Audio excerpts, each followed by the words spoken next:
Hi guys, this is Fernando doing another video for the Modern Survivalist. In this case, talking packs, talking bags and packs in general, EDC bags. It's an interesting topic to see.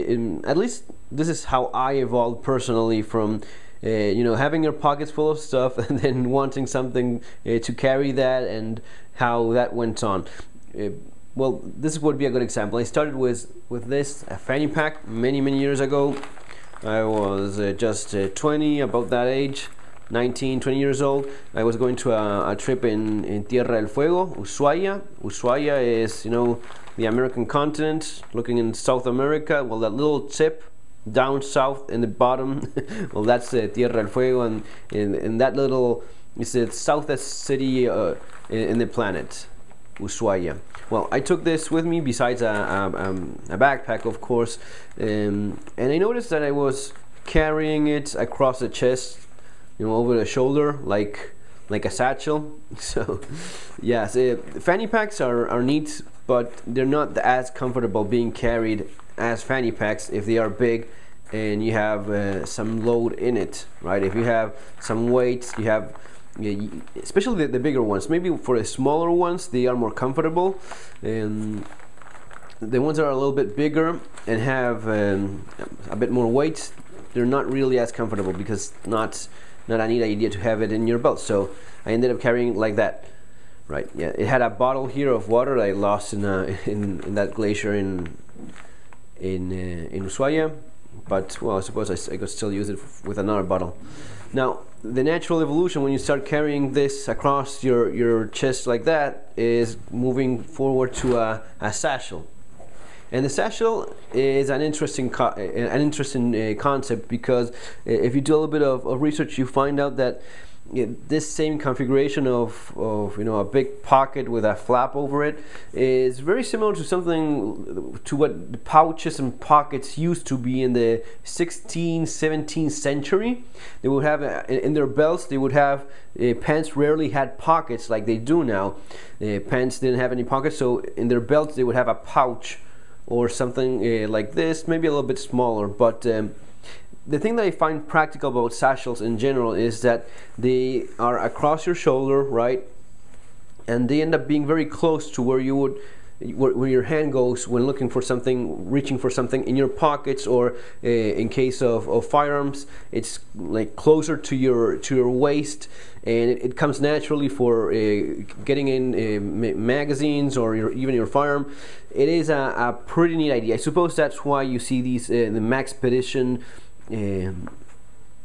bags and pouches that are like across the chest, in a similar configuration. It is pretty handy in general, so that's why the satchel is pretty neat. This one in particular, this is an old gas mask bag, model MK7, which has seen better years, has been fixed by myself several times.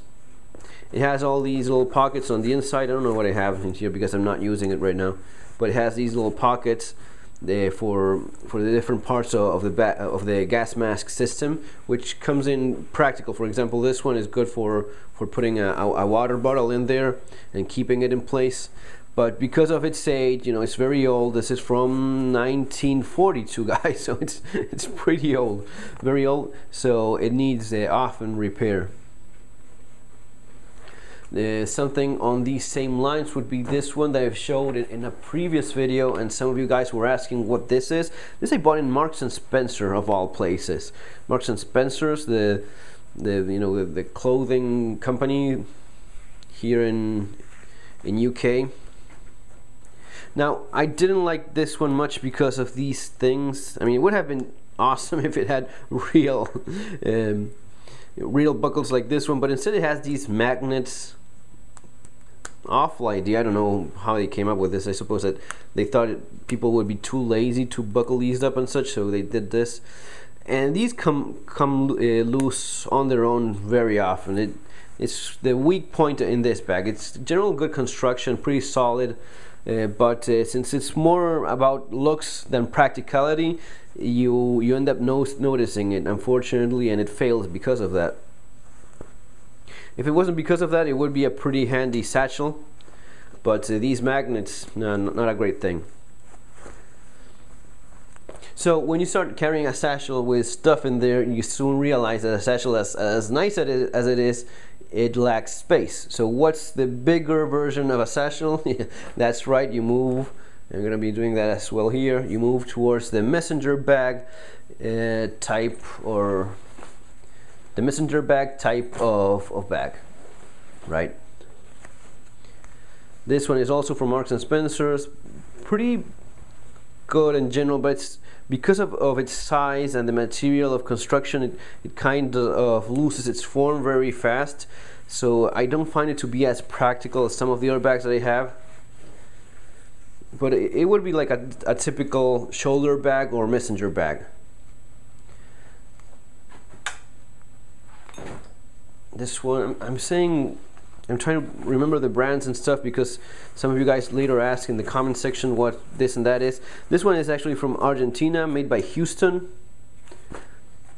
And this is this used to be my range bag. It's actually, I'm still using it as a range bag now, even though I often take my backpack instead. And I'm gonna be talking a little bit about that later.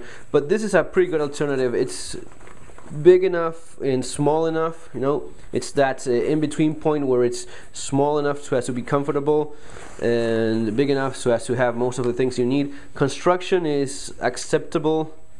It's actually better than some of the other things that I have, and this one wasn't nearly as expensive. This is, in my opinion, one of the best alternatives. These plastic buckles that just snap into place. This is pretty fast. It can be adjusted, and it's fast and secure. Yeah, this is, in my ideal bag, you would have something like this.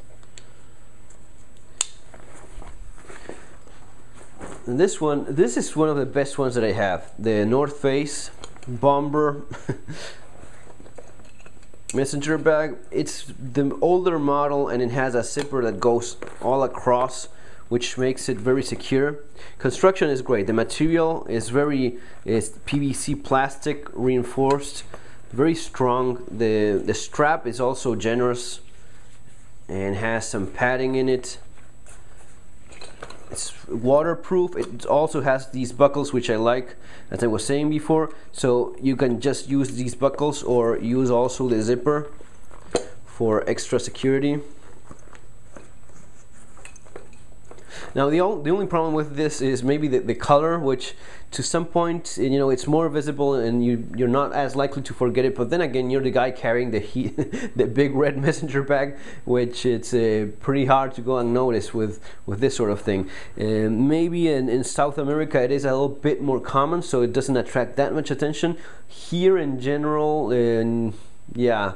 Here you don't see, especially here in Ireland, you don't see people with this kind of thing, especially these kind of colors, that much. Maybe in Spain it's more common, here not that much. So I don't know, maybe I'll start carrying it again or not, but for now I'm happy with some other options. This is an older messenger bag that I had. This is the one that's very similar to one used in that program, the TV show 24. You know, oh man, I cannot remember the actor. Well, that guy has a messenger bag, which is of this same configuration. Well, not exactly the same, but it's very similar to this one, but in black. I think black, green. I don't remember, but it's this same bag.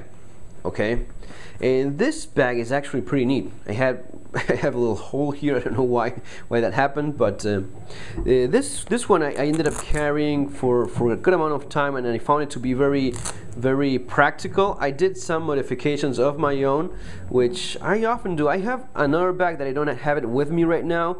Can't seem to find it. It's one of the oldest bags that I have, but seem to have misplaced it. That's the one that I modified the most.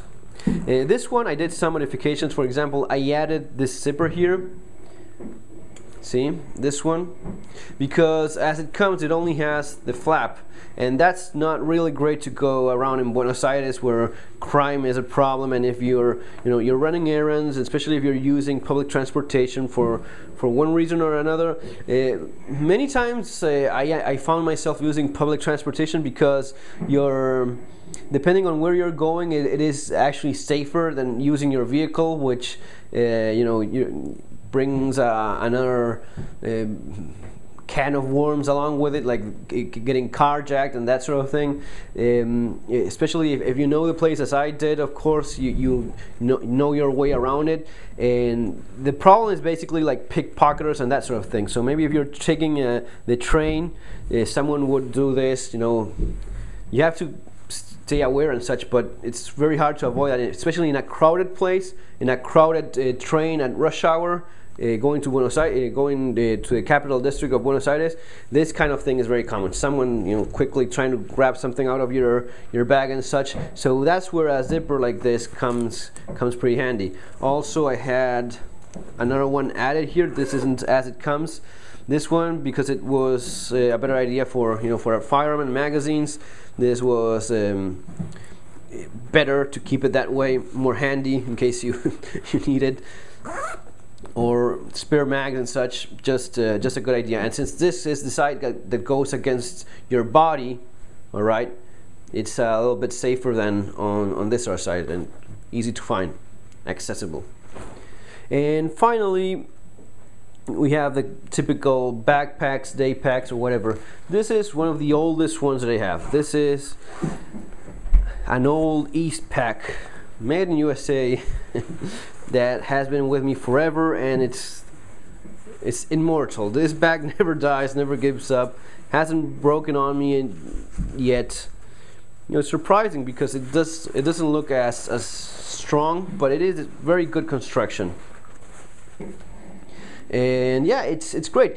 The thing is that when deciding between a messenger bag or satchel, that sort of thing, or something that goes across your body and you have it like a pocket on your side, the thing is that it tends to be less. The backpack tends to be a little less handy than the messenger bag. If you want something for quickly reaching into it, in that case the messenger bag is more practical. Another thing that I had modified in the previous pack that I just cannot find, and this one I added a little bit of paracord here, so as to hook up the keys to my place. So when I was hurrying back home, one of the problems is when there's in a high crime location, you have to quickly get in and get out of your home, because that moment is the window of opportunity that criminals take advantage of. So having your keys readily accessible is pretty important. That's why with this I would just always know, just hooking up my keys here, I would just always know that in that place I would just grab it, pull it out, and open pretty fast. I wouldn't have to open and look into and see where it was, one pocket or the other. No, I always knew where my keys were at all times. So that makes it a good system. With the backpack, that's not as easy to do. You have it in your back, or maybe even if you carry it in your shoulder, you still have to get it down, open it and such. Yet at the same time, it's better for carrying more stuff, and it's more comfortable to carry for longer walks and such. So it's a compromise between one and the other. Anything that's like a messenger bag, satchel across your shoulder and on your side, it's going to be easier to reach for magazines, for your firearm, your flashlight, your car keys, your house keys. On the backpack, it's a little bit less practical, but for long walks it is indeed more comfortable. This is the one that I've been using lately, the Wenger backpack that I showed in a previous video, which is pretty good construction in general, nice size, very comfortable. Now the thing is, I bought recently this other one, which is very similar to that one, which is another Wenger backpack. kind of similar to the other one, just a little bit bigger and more comfortable for longer walks and such.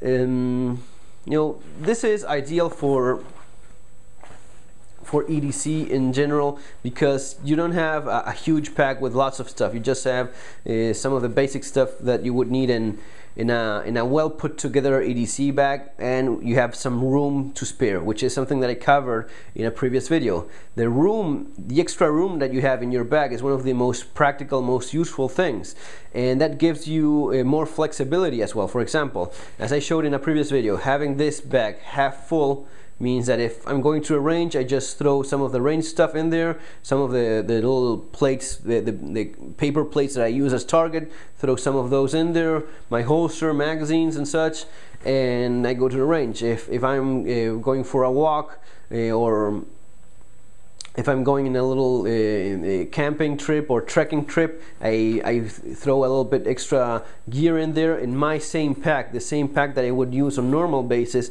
and I'm all set, good to go. So this is pretty much that same idea, that same concept, but a little bit bigger, and not so as to use all the space in it, because you have the flexibility of adjusting it with these straps here, so as to, you know, shorten and make it more compact, make it into a smaller pack, or opening it up a little bit. This one is pretty loaded, because actually we went hiking yesterday, so it has the stuff that I took for that trip, which I'm not going to be covering right now. It's basically the same thing that I've shown in the previous video with that same bag. The contents of that same bag, I just brought them here, plus a little extra for a trekking trip. You know, a little bit of extra gear, and another water bottle in there just in case. This one is the Berkey Sport bottle with the Berkey filter, which I'm going to be covering and showing you guys in another video. So guys, basically that's, you know, the progress from Fanny Packs, satchel, messenger bag, backpack. I suppose I started with a backpack like everyone else, and then used something else, wanting to go lighter, and then went back in full circle back to the backpack. What it comes down to is use whatever is more comfortable for you guys, what works for you, and change. You know, change it, because your circumstances change. You change yourself. It's not the same reality when you're 20 years old and you're on your own, like when you're in your 30s and you have a wife and 2 kids. You have to carry more stuff, maybe you have other people to keep in mind. So it's not bad to change, and it's not wrong in any way. Your reality changes, your location changes. Back in Argentina, with the problem of crime being more urgent, other things had to be kept in mind. My other bag, the one that I just cannot find, it's kind of similar to this one, but it had I had added a few strips for adding the magazines. I had several magazines in there. So the idea is not looking tactical, but being tactical, right? That the common looking a bag of mine was all green and old and looked very ordinary, but just putting your hand in there, you knew where everything was. If you needed your magazines, they were all in there, flashlights, your keys, and all that stuff. So that's also an important point. You just don't go around with a load-bearing gear full of stuff and magazines hanging from everywhere. At least I don't do that, or well, you know, it wouldn't even be possible here. But even in places where that's a possibility, I prefer not to look that way. I prefer to look like more ordinary kind of thing. So gear in general that looks common, you know, common looking stuff, it's better for me. This bag is actually pretty neat. I was trying to find the name so as to tell you guys what's it called, but no luck so far. If I do find the name for it, I'll let you guys know. Again, Wenger bag, pretty well put together, but it's not top of the line like stuff from North Face and such. It's just a little bit less great in that regard, but still good stuff, and pretty happy with it so far. So guys, that's basically it. Just more food for thought for you guys to make your own decisions and find out what works best for you. Take care, folks. Remember to subscribe if you're liking these videos, and see you in our next video. Have a great day.